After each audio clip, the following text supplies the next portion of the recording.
Eider Rodriguezek Dena zulo bera zen, 5. ipuin liburua plazaratu du Susa argitaletxearen eskutik.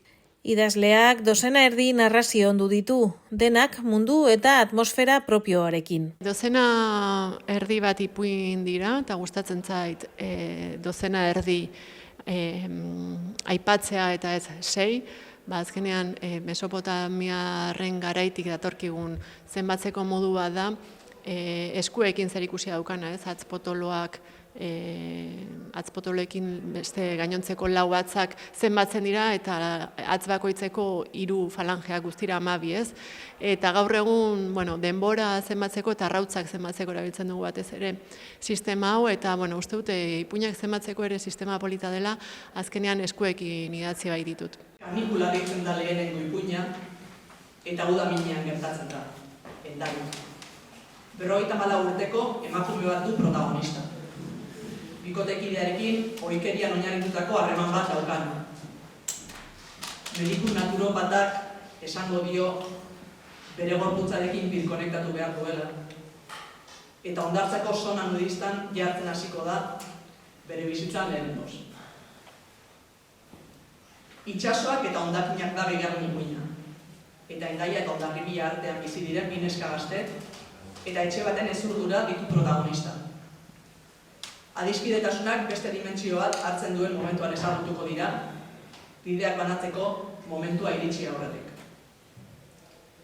Zuloa izeneko 3. ipuinean, Donostian bizi den emakume bat, lana galdu ostean, gauero lotuko zaio bete behar negozo bati,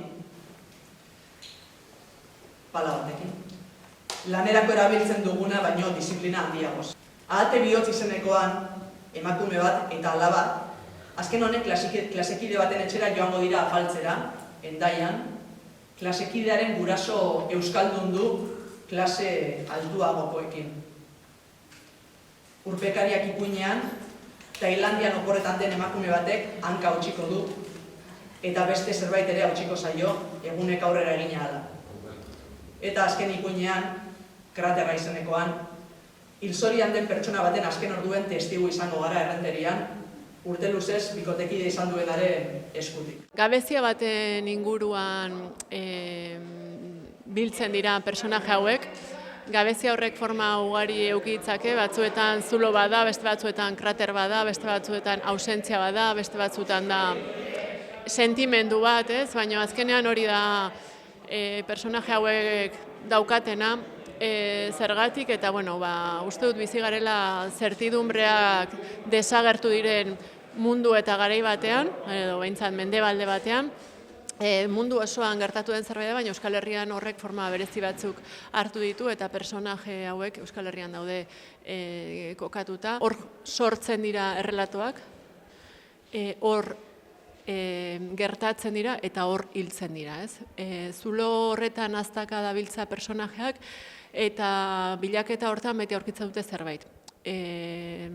Zerbait horrek ez du zertan esan zuloa estaliko dutenik edo bilatzen zuten hori aurkitu dutenik, baina bai zerbait, bristada bat, berotasun pixka bat, indarra, forma diferenteak har ditzake horrek.